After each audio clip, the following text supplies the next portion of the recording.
Need some coins for that God Squad you've always wanted? For fast and the cheapest coins anywhere, make sure you guys check out MMOEXP.com and use code ZERK for 5% off your order. Link is in the description. The whole thing wobbin', wobbin', wobbin'. When I come around, got the whole thing wobbin'. What's going on, guys? It's Zirksee coming at you today with another video, and today I'm going to be going over my Autumn All-Stars predictions for Madden 22. Now, of course, this morning on the EA stream, RG did kind of allude to a big stream coming on this Thursday, which probably means a reveal of the Thanksgiving promo. So I believe the Thanksgiving promo is probably going to be dropping on this Friday. If it were to go the same way that it actually came out last year, it would have been this upcoming Monday.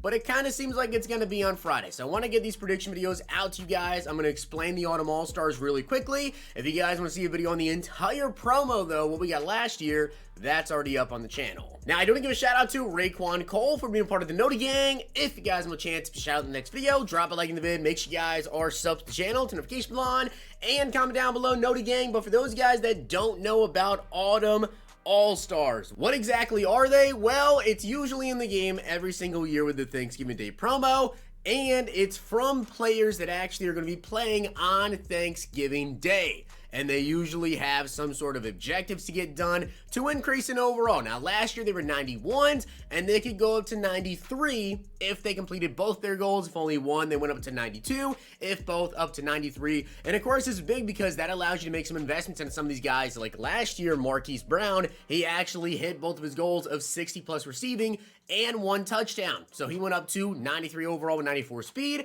If you bought a bunch of him before the game, yeah, you made a lot of coins because he shot up to 94 speed. Now, as for the teams that actually play this year, we have the Bears and the Lions, the Raiders and the Cowboys, and the Bills and the Saints. Now, usually, okay, it could potentially be one offensive player and one defensive player from each matchup, right? So like the Cowboys and the Raiders, it could be one offensive Cowboy, one defensive Raider. But last year, we actually had the Cowboys with Jalen Smith right here, who didn't complete any of his goals, so we stayed in 91. We actually faced Washington, and it was 2 defensive players. So it is possible that they could go with, you know, one offensive Cowboy, one offensive Raider, one defensive Cowboy, one defensive Raider, or just kind of 1 and 1. For my personal predictions, guys, I decided to go through and do 1 and 1. So you'll see one offensive player and one defensive player. Now, keep in mind, these guys are 91 overalls, right? They were last year. Maybe they'll be the same way this year. So if you're about to comment a player for a team that already has like a 90, it's probably not going to happen. So just keep that in mind and try to remember the players that already have big upgrades. Like I know with a lot of the teams, like Alvin Kamara already has a 90, Tre'Davious White already has a 90. There's some other players as well that already have pretty high overall cards that just will not be upgraded. We'll get into those. But starting off, I'm going to go with the Cowboys versus the Raiders, and I do think we're going to see Dak Prescott. Now, usually as well, there's not any dupes, so you're not going to see like 2 quarterbacks. At least they could change that, I guess. But usually you don't see like 2 quarterbacks, 2 wide receivers, whatever. You usually see a quarterback, wide receiver, tight end, or halfback. You get 3 of those 4 combinations, and then defensively, there's corners, there's linebackers, there's defensive linemen, and it is maybe possible that we could see like a free safety, strong safety. I'm not sure if they would actually go ahead and do that. But back to my predictions, I do think it's going to be Dak for the Cowboys. I definitely think that they want to do a quarterback this year because there are a couple good options, and I feel like if anyone, it's probably going to be Dak Prescott. It just makes perfect sense. He doesn't have an upgrade yet. Only an 81 overall. Corley's been playing really good. Potentially gonna win comeback player of the year. Probably looking like he will win comeback player of the year. So a 91 overall Dak with maybe, I don't know, like 250 passing yards and like 2 passing TDs as his goals maybe. To be determined what they would do for his goals, but Dak Prescott, I think, is definitely going to be the Cowboys. I would say this is a lock. Now on to the Raiders. As I said, I'm going to go with 1 offense and 1 defense for each matchup here. So with the Raiders, I'm going with Yannick Ngakoue. Now, I do think it's between 2 players, though. Yannick and Casey Hayward. But the issue is with Casey Hayward is he's playing really good, and he's playing actually as one of the better corners in the NFL this year, but he doesn't have any interceptions, right? And he only has 4 passes defended for the entire year. So what goals could they actually give him? Like 2 passes defended maybe, and like 4 tackles, 5 tackles? What? I'm really not sure where they could go with him. And with Yannick Ngakoue, he has 2 sacks in his past 2 games. So 2 sacks and 2 sacks. So they could easily do a sack and then maybe like 4 or 5 tackles from Yannick Ngakoue as his goals. They always go with players who are really producing currently, so that way you can look back, look at their stats, and be like, okay, they're doing this good, maybe they'll do this again. So Yannick, I think it's probably going to be him. Now on to the Lions and the Bears. I honestly think that these 2 ones right here as well are complete locks. Lions, I'm going with DeAndre Swift. Now, do I think it could be TJ Hawkinson? Yes, it definitely could be TJ Hawkinson as well, but Hawkinson has a higher overall card, right? He's an 86 overall, and DeAndre Swift is most certainly, I mean, the most utilized piece on that offense. So 100 total yards maybe as a goal and a touchdown, I'd be okay with that. And I would really, really like to see DeAndre Swift, because I feel like this card at a 93 overall, if he were to hit that, right, get +9, this would be a really, really good receiving back. Now, he is an elusive back archetype, but you get his catching up, you get his route running up, everything else, you get his speed, his juke, all that. This would actually be a really, really solid card. So I would like to see DeAndre Swift. I wouldn't be shocked with TJ Hawkinson, but I think it's got to be Swift. I don't really know who they could go with defensively on that team. And then with the Bears, there's definitely a couple of options. I know a lot of Bears fans want to see Justin Fields, but as I said, they don't do 2 quarterbacks.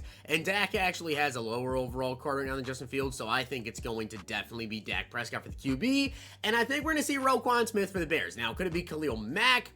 Maybe, but I almost feel like Mack is like pretty much guaranteed to get some sort of big card. LTD, Master, something like that. Mac just always is. I don't see them doing Mac here. Now, another person that I thought about potentially putting on this list would have been Eddie Jackson, but Eddie Jackson really hasn't done anything. He doesn't have any interceptions this year, so I'm not sure what they could go with there. And Roquan Smith has been really, really balling out for the Bears, so I could definitely see Roquan. Now, this is where things get really interesting, though, because now we have the Bills and the Saints game, and this is where things are kind of tough, because you guys already noticed, right? I have a quarterback already, and I have a running back already, which leaves I could go with tight end or wide receiver offensively, and then defensively, we've already got a linebacker and a defensive end. Now, they could go with corner, they could go with safety, maybe they go with another defensive lineman. I don't think I've ever seen them do that. I'm pretty sure that they have always had someone in the secondary with these. So with the Bills,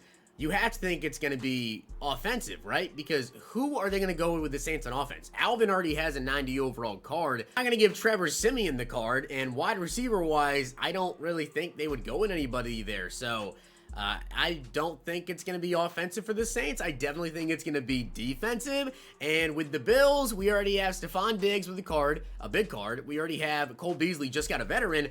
We also have Dawson Knox, who just got an 88 overall. So that pretty much leaves Emmanuel Sanders, who hasn't had a card since Ultimate Kickoff, to get this upgrade. So I think it's going to be Emmanuel Sanders. Maybe they switch up, go with Hawkinson for the Lions, and we see Zach Moss here potentially. And then we're left with the Saints. So as I said, I really don't think there's going to be anybody offensively for them to go with. So it's going to be on the defense side of the ball, and it could be Demario Davis, but the issue is I really think Roquan is going to be for the Bears. So there's a lot of different options EA could go with. Maybe they do go with Eddie Jackson for the Bears, and then they slide in Demario Davis for the Saints. But I guess they could go with Cameron Jordan. You know, Yannick is a right end, so maybe for the first time ever, at least to my recollection, we get a double defensive end for these cards. Or they go with a safety and give us Marcus Williams. And I know before anyone says anything, Lattimore already has a 90 overall card, so he's not going to get it. So I think that leaves Marcus Williams to potentially be the player, and I think I'm going to lock in as my official prediction Marcus Williams. So with that being said, guys, I hope you did enjoy the video, and if you did,